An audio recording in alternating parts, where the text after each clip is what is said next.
You ever use fast travel in a game and feel guilty? Like, yeah, it saved you time, but it also kind of felt like skipping the part you were supposed to actually experience?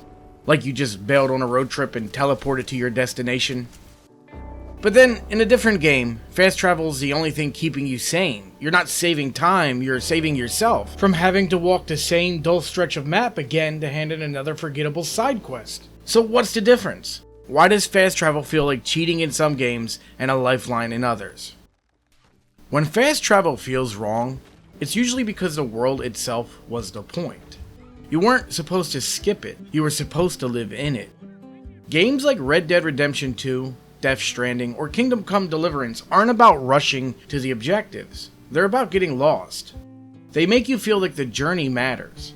Like things that happen on the way are more important than the thing you set out to do.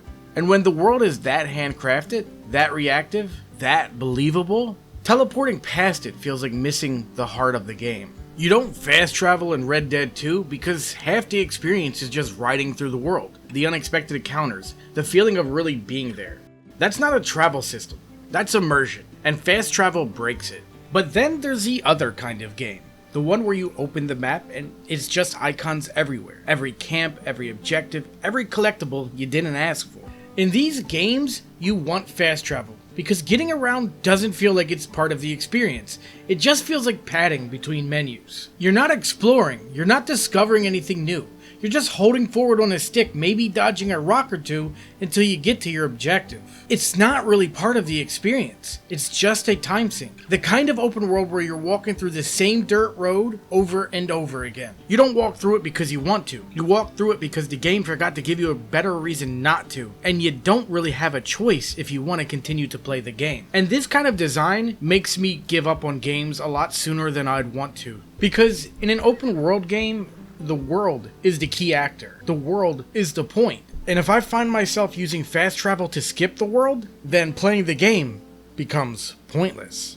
If getting from A to B feels like dead time, then yeah, I'm fast traveling every chance I get. Because let's be honest, if the world isn't worth exploring on its own, why make me walk through it? A good fast travel system shouldn't feel like an escape hatch. It should feel like a tool. The only time it feels wrong is when you realize you're skipping the part that should have been fun. The easiest way to tell if fast travel is good or bad in a game is this. Ask yourself, if the feature didn't exist, would I still want to walk to my destination? If the answer is no, then the world and the game probably aren't that good. Because in a game like The Witcher 3, I barely use fast travel. Even when it was unlocked, I didn't use it. Not because I was trying to be immersive or anything, but because I just kept getting distracted.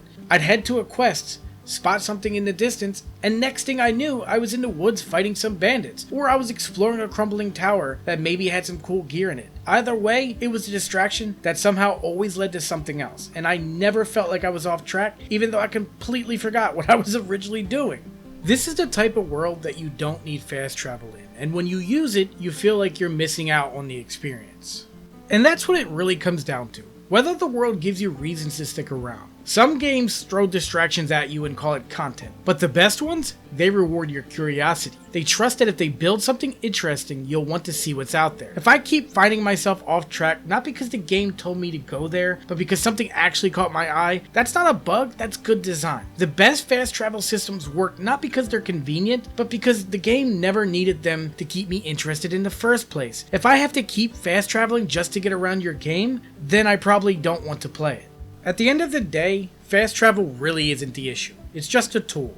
What matters is why you're using it. If you're only using fast travel because walking feels like a waste of time, that probably means the world isn't doing much to keep you in it. But if you're choosing to walk even when you don't have to, then maybe the world is actually worth being in. Because when a game pulls you off the path, makes you curious, makes you want to stay in it longer than you planned, that's the stuff you can't fake. Sometimes it's not about getting there faster. It's about whether the trip is worth taking at all.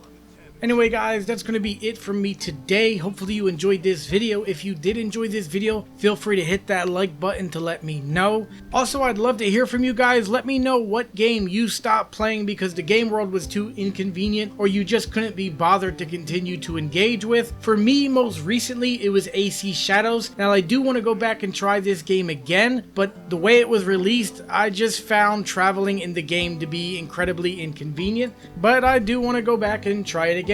And feel free to subscribe if you like this style video. This is the video that I want to do going forward. I really enjoy making these type of videos, and I plan to make a lot more going forward. So if you'd like to see these type of videos, again, don't forget to subscribe. As always, thank you for watching, and hopefully I'll see you next time. Hippo out.